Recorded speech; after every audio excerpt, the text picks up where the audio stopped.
Hi, in this simple lesson we will see how can we configure a range in our Excel file that contains data in a hidden way and has one cell where the user can type the code to unveil the data. So if you type anything other than the key, the data is kept hidden. The idea is very simple. Let's do it from scratch. So let's see, the user has to type the code here. And let's say here we will have a range with random data. So I'm going to random between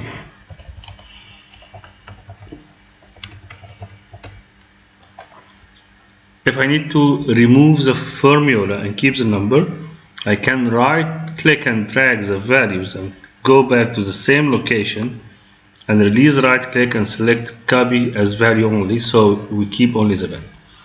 All this number is written with a white font color, so no one can see.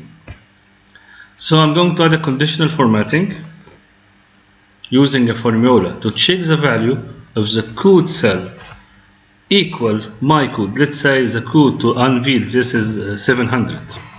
So if B1 is equal to 700, this range font color will be any other color rather than white. Let's say dark blue. So if the user type here 700, he can see the value. Other, it will be hidden. But we still have one problem. The user can see the value. So I will go to the code cell and the other cell. I will go to the code cell and the one blue, and from format I'm going to unlock, remove the lock. Then I'm going to protect the sheet and prevent the user to select the logged cell. Of course, I can type here a password if I need to. So now the user cannot see the data unless he type the code here. That's it.